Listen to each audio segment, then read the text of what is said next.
Do you like being big? Do you like big armor, big hammers, big numbers? Do you like attacking fast, running fast, pushing buttons fast? Do you like living fast?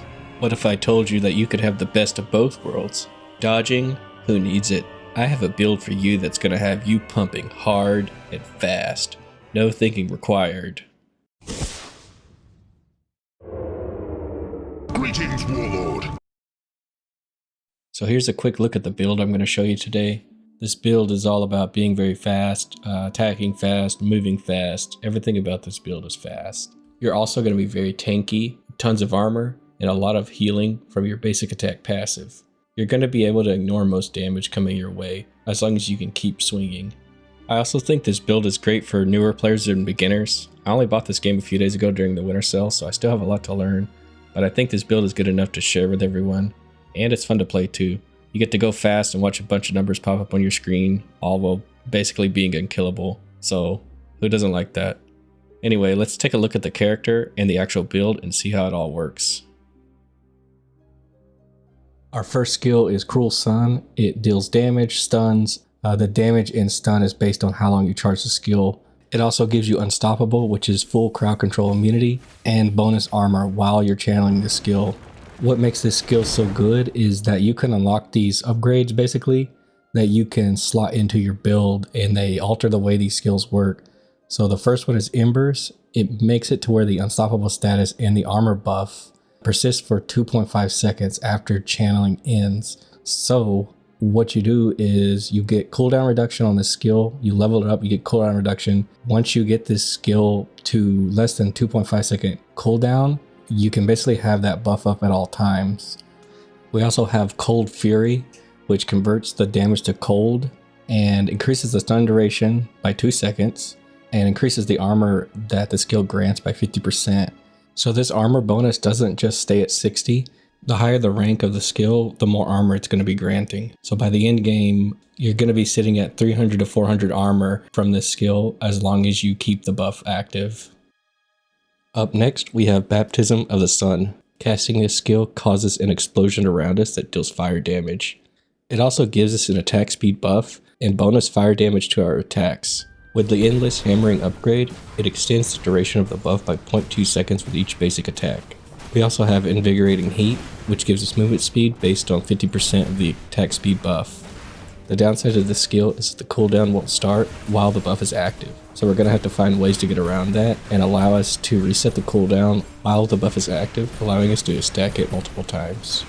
Our passive is Resolve. It increases our max health, causes every 4th basic attack to crit, knockback, stun, and restore a percentage of our max health. So you can probably see where this build is going already. High attack speed, high armor, and tons of healing from our basic attacks.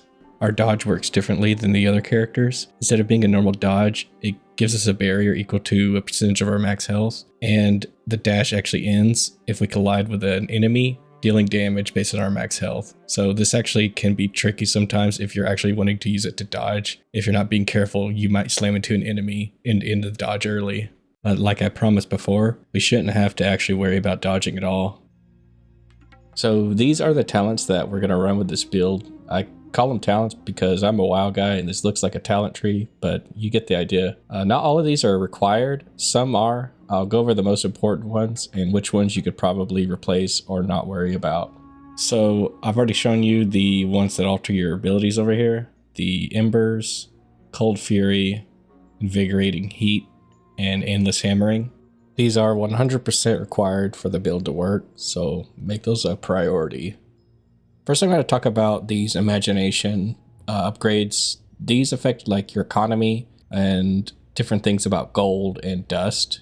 So these are pretty important to have because it allows you to get the items you need for your build quicker and reduces the RNG and makes your runs more consistent. The most important ones I feel are going to be Black Market, which gives you 3 coins that you can trade to a vendor to refresh their inventory. Another very important one is Beginner's Luck. If you're using Deja Vu, this guarantees that the essence you use with Deja Vu is going to be at a higher quality. Also, Monstrous Charm can be good. It gives the merchant more items for sale, so less RNG and more chances to get the essences that you need.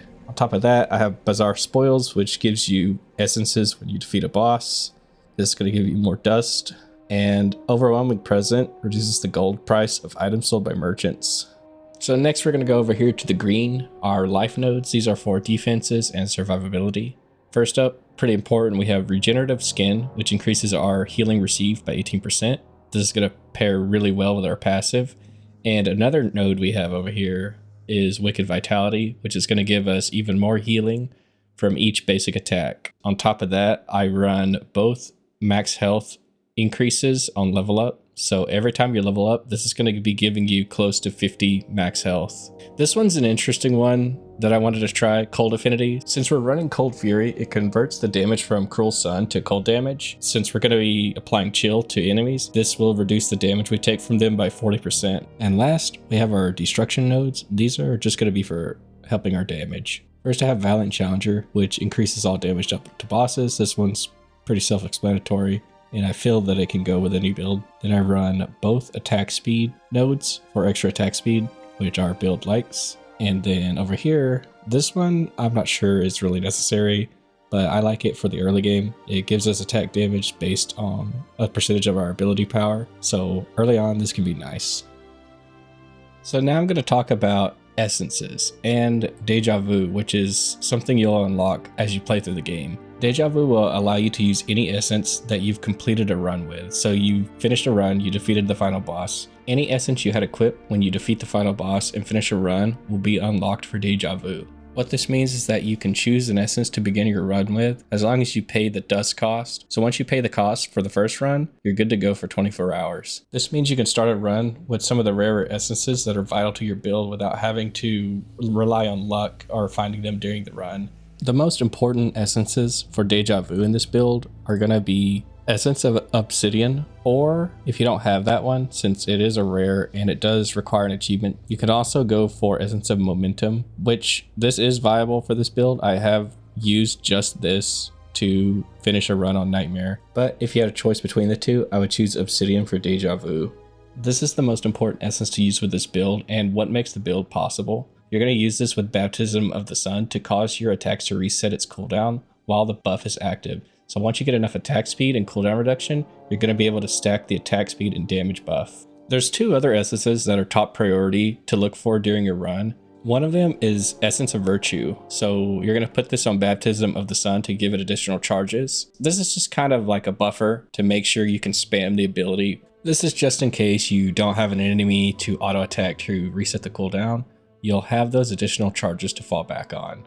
The other essence you're going to want is Essence of Efficiency. This one's going to be for Cruel Sun to give it more haste and reduce its cooldown, so you can reach that 2.5 second cooldown to keep your armor buff active. Those are really the only 4 essences that I would say are necessary for this build, and you're pretty flexible with what you run. Feel free to experiment. When you defeat a mini boss, they'll drop a Chaos Orb that will let you choose between 3 different stat upgrades. These are permanent upgrades for the entirety of your run. The priority for these upgrades for this build is Memory Haste, Essence Quality for Obsidian or Momentum, +1 rank to a memory, attack speed, and then health, ability power, or attack power. If you're running Hammer of Divinity, you're going to gain attack damage equal to a portion of your ability power, so this lets you get away with stacking ability power for more AoE damage from Baptism and more damage to Cruel Sun. I think that ability power is better for general clearing of maps. On the other hand, if you go pure attack damage, it's going to make your basic attacks do more damage and increase the damage dealt by Obsidian, so this is better for single target.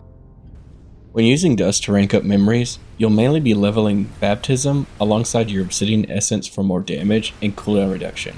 But you also need to level up Cruel Sun enough to get the cooldown to 2.5 seconds or less, so that you can maintain the armor buff. You also want to rank up your passive a few times, so rank 3 or 4 of your passive should be good enough, but if you feel like you need more health or more healing, you can invest more.